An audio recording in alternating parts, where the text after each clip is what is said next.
The chest supported row is a great way to add muscle mass to your upper back. Also to specifically strengthen your rear delt and to put on mass for your rear delt because it has a greater range of motion than, for example, classic reverse flies. It is not as functional as a bent over barbell row or dumbbell row, for example, because it takes out the stabilizers on the core, but this is exactly what makes the chest supported row so beneficial. Because it does take out the stabilizers on your core, you have more focus on really contracting the muscles on your upper back. A barbell row, for example, has a higher peak contraction force, but only the peak contraction force. On the chest supported row, in opposite, you do have a higher force output over the complete range of motion. And there are actually two common mistakes when I see people doing the chest supported row. First one you see here, people using their hands as their primary movers of the exercise itself. So basically they're using the hands to move the weight as far back as possible, but that's not what you should focus on. You should try to move the elbows as far back as possible and to still keep the elbows in line with your wrist. So it's not the wrist that you want to have back as far as possible. You want your elbows to have back as far as possible. The second common mistake I see when people are doing the chest supported row is that they put in their ego, use way too much weight,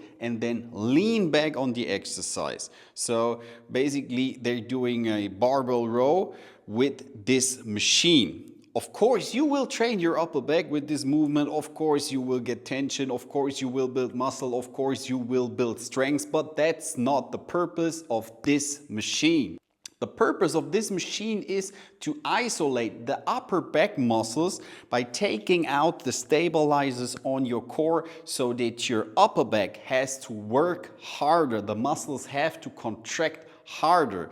And by leaning back and basically rowing with the erectors of your spine, you're doing the work from your lower back and not from your upper back muscles. So I'm not saying that it is wrong to lean back on a chest supported row. Like I said, you will definitely get a lot of tension, you will be sore, you will build strength with this variation as well.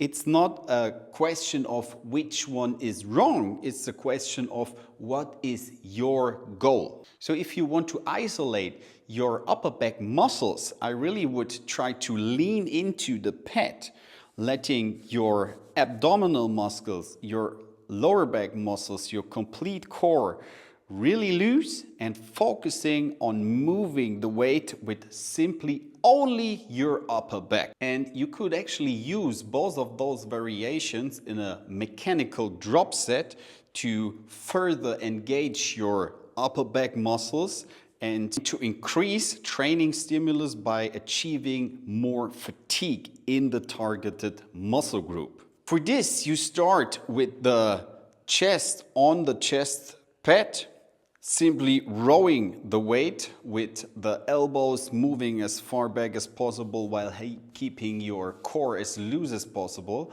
And once you see that you cannot move the weight as far back as before, then you start working with the lower back as well to row the weight with a little bit of a mechanical advantage from moving the weight also with the erectors of your spine.